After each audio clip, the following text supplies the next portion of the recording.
Hello dear students और parents, आज की इस वीडियो में बहुत इंपॉर्टेंट पॉइंट पे बात करने जा रहा हूं मैं कि ये जो नीट की प्रिपरेशन हम करने जा रहे हैं या कर रहे हैं तो उसमें एनसीईआरटी का क्या रोल है। क्या एनसीईआरटी सफिशिएंट है? क्या एनसीईआरटी के अलावा और किताबें भी जरूरी होती हैं? और एनसीईआरटी के कंसेप्ट काफी होते हैं कि एग्जाम के लिए। तो ये आज इस वीडियो में आपको इसका आंसर मिलने वाला है। अपना जो पूरा एक्सपीरियंस है मेरा एनसीईआरटी को लेके, वो सारे मैं आपसे शेयर करने जा रहा हूँ। सबसे पहले आप नीट की रिक्वायरमेंट देखिए। 720 नंबर का पेपर है और दिल्ली जैसे शहर में अगर आपको सिलेक्शन लेना है एमबीबीएस में तो 670 प्लस के आसपास मार्क्स चाहिए। अब से कुछ साल पहले तक फिजिक्स में आप 400 140 तक के भी आप चले जाते थे तो सिलेक्शन होता था, लेकिन अब ऐसा नहीं है। 160 प्लस आपको रिक्वायरमेंट है, उससे ऊपर ही आए तभी जाके आप बढ़िया सिलेक्शन लेंगे। तो भाई रिक्वायरमेंट बहुत बढ़ गई, यानी कि सबसे पहली रिक्वायरमेंट है कि जिस बुक को आप परचेज कर रहे हो, जिस बुक को आप पढ़ने जा रहे हो, उसमें हर टॉपिक दिया होना चाहिए। क्या वो एनसीईआरटी में है? तो अभी बताऊंगा। दूसरा, कितना टाइम है आपके पास। अगर आप नीट की ड्रॉप करके प्रिपरेशन कर रहे हैं तो अब जैसे आज एग्जाम होने जा रहा है नीट का, रिजल्ट आएगा, उसकी वेट करेंगे बच्चे, फिर सितंबर से जाके सीरियस होंगे, फिर पढ़ना शुरू करेंगे और आपको 7-8 महीने मिलेंगे तैयारी के। क्या 7-8 महीने में ऐसी बुक है कि जो कंप्लीट हो जाए सारे पार्ट उसके? तीसरा, क्या बुक के अंदर इतने क्वेश्चंस हैं प्रैक्टिस के लिए जिनसे करके हम प्रिपेयर मान लें अपने आप को? तो ये सारी बात आपको आज मैं डिस्कस करूंगा एनसीईआरटी के बारे में। बच्चों, मैंने एनसीईआरटी को लगभग 8-10 साल पहले सीरियसली लेना शुरू किया था। इससे पहले मैं भी इसको ज्यादा सीरियसली नहीं लेता था और शायद उससे नुकसान भी नहीं होता था कुछ, क्योंकि उस टाइम तक बहुत सारी बुक्स थी, अभी भी हैं बहुत, अब तो और ज्यादा बुक्स हो गई, लेकिन टॉपर्स और जो सिलेक्शन का मार्क्स रिक्वायरमेंट थे उतने ज्यादा नहीं थे। तो अगर एक दो क्वेश्चन गलत होता था तो भी कोई फर्क नहीं पड़ता था। टॉपर भी परफेक्शन पे नहीं था। आज तो टॉपर भी 100 आउट ऑफ 100 लेके आ रहा है, 720 में से 720। तब टॉपर के भी इतने मार्क्स नहीं आते थे, उससे भी एक दो क्वेश्चन गलत होता था। इसका मतलब अब तो हम रिस्क ले ही नहीं सकते। तो अगर मैं एनसीईआरटी की बात करूं बच्चों, ऐसा कोई पॉइंट नहीं है एनसीईआरटी में जो आपके एग्जाम में आया हो और एनसीईआरटी में ना हो।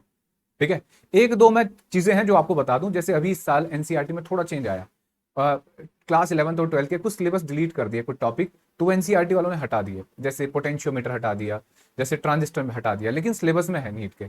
तो उन एक दो पॉइंट की बात करते हैं तो वो तो हर बुक के साथ ऐसा हुआ है, अदरवाइज हर कंसेप्ट आपको मिलेगा। और एनसीईआरटी की एक खास बात है कि जो आपने छोड़ दिया, उसको सोचा कि हल्के में ले लें इसको, वही आपको एग्जाम में मिलेगा। लेकिन अब सारे कंसेप्ट होने के बाद भी बच्चे इसको नहीं करते, तो कारण है कि इसकी लैंग्वेज थोड़ी मुश्किल है। आपको सबसे पहले क्या काम करना है, एनसीईआरटी को आपको टारगेट बना के चलना है कि 2 बार इसकी रीडिंग करनी है आपको। पहली रीडिंग बहुत फास्ट और दूसरी रीडिंग में आप कॉपी पेन से नोट्स बनाना शुरू करें। जो भी अगर आपके टीचर्स बना रहे हैं नोट्स तो उसी में उसको ऐड कर लें, जो भी फैक्चुअल डाटा है। और अगर आप खुद से बना रहे हो, सेल्फ स्टडी कर रहे हो, तो 2 बार इसको पढ़िए। ठीक है। दूसरी बात, क्या ये बुक कंप्लीट हो सकती है 7-8 महीने में? तो हाँ, बड़ा इजीली तरीके से। यही एकमात्र ऐसी बुक है जो कंप्लीट बुक है। बुक तो बहुत सारी हैं, लाल पीली मोटी किताब भी, पतली किताब भी जल्दी पूरी हो सकती है देर में, लेकिन कम से कम टाइम में जो ज्यादा जल्दी बुक हो सकती है पूरी, वो एनसीईआरटी है। तो एनसीईआरटी कम से कम टाइम में पूरी हो सकती है। तीसरी बात, क्या इसमें प्रैक्टिस के लिए इतने सफिशिएंट बुक क्वेश्चंस हैं? तो देखो बच्चों, इसमें अगर बुक की बात करें एनसीईआरटी में, तो एनसीईआरटी में आपको थ्योरी है, सॉल्व एग्जाम्पल है, और बच्चों इसमें जो यहाँ पॉइंट्स टू पॉन्डर है, इनको भी आप कॉन्सेप्ट की तरह मान के चला करो। ये भी क्वेश्चन की तरह ही आपको, जब आप इन्हें पढ़ोगे, इनको विजुलाइज करोगे, तो आपको बहुत सारी चीजें क्लियर होंगी। तो ये भी अपने आप में क्वेश्चन की तरह है। जैसे अब से कुछ साल पहले एम्स का पेपर हुआ करता था, तो एम्स के जो एजर्सन रीजन बनते थे वो मैक्सिमम, अगर आपने पॉइंट्स टू पॉन्डर आपको एनसीईआरटी के क्लियर है तो हो जाते थे। तीसरा, प्रैक्टिस के लिए क्या करें फिर सर, और बुक की तो जरूरत होगी। तो एनसीईआरटी ने ही अपनी कुछ एग्जाम्पलर प्रॉब्लम बना रखी है बच्चों। ये आप अगर इन्हें प्रैक्टिस करते हो तो इसमें ऑब्जेक्टिव है और मल्टीपल चॉइस में, जिन्हें आप ट्राई कर सकते हो, और साथ में कुछ और क्वेश्चन होते हैं बेटा, जैसे very short answer, short answer, इनको भी प्रैक्टिस करो ताकि इनसे आपके कंसेप्ट डेवलप हो। तो एनसीईआरटी एक सफिशिएंट बुक है जिससे आप सारे कंसेप्ट सीख सकते हो। एनसीईआरटी करने के बाद आपको कंप्लीट इंफॉर्मेशन और नॉलेज और स्किल डेवलप हो जाएगा। उसके बाद आप जो बुक करना चाहे कर सकते हैं, लेकिन ये पहली सीढ़ी है। इसके बिना अगर आप अब नीट की प्रिपरेशन कर रहे हैं तो मेरे हिसाब से ये आपके लिए नुकसानदायक हो सकता है। तो उम्मीद करता हूं कि आप एनसीईआरटी को अपना फाउंडेशन मान के चलेंगे।